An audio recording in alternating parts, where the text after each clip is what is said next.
It's 4:30 in the morning here in the capital, Tehran. You're watching Press TV's Top 5. Many thanks for joining us this hour. Iraq's Popular Mobilization Forces, or the PMF, says that the U.S. military has targeted their positions on the Iraq-Syria border, leaving dozens of their fighters dead. The reports say up to 30 fighters were killed and dozens others were wounded after the U.S. artillery shelled the PMF positions. Some reports suggest that the U.S. fighter jets participated in the attack. A PMF statement has called on the Iraqi government to open an urgent investigation into the attack. The paramilitary forces, however, vowed to continue operations to cleanse Daesh Takfiri terrorists from the border area, saying they would not succumb to, quote, an American agenda. The volunteer forces have been battling Daesh terrorists along Iraq's border with Syria, in coordination with the central government in Baghdad.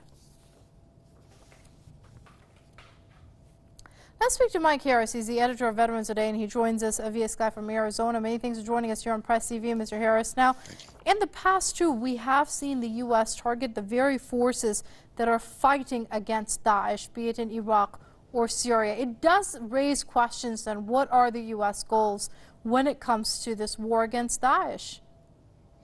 Well, that's a very interesting question. And the thing to note here is that the U.S. has been committing war crimes both in Syria and in Iraq. This is essentially a civilian group, and the U.S. has used artillery and fighter jets to bomb their positions. And so, since they are civilians, they're not the Daesh terrorists. They're not ISIS. This brings into question, is this a war crime? And my conclusion is yes, it is. And we need to put notice out to all of the U.S. military who are serving both in Iraq and in Syria that you're following illegal orders. You can be tried under the Nuremberg standards for war crimes. And so whatever you're doing, stop doing it, because it's you're going to be the one who pays the price. You're going to be the one who is hung by the neck until dead if this type of bad behavior continues. Right. Now, Mr. Harris, I guess my question is that are these killings just collateral damage because the U.S.'s intelligence isn't very clear, or is this a deliberate attack? Oh, I think it's a deliberate attack. The U.S. has the finest ISR capabilities on the planet. ISR stands for intelligence, surveillance, and reconnaissance. The U.S. knows exactly who is on the ground there. They know they can tell you what color shoes they're wearing. So this is not by accident. This is by design. The U.S. has been supporting ISIS. They've been supporting ISIS for many, many years here. How many errant supply drops have we seen drop to U.S. forces that ended up in Daesh or ISIS's backyard, where ISIS got the benefit of getting these supplies? This has happened too many times to be coincidental or accidental.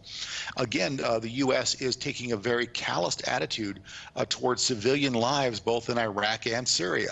And this has gone on since the beginning, since George H.W. Bush started that Gulf War all the way. This has not stopped.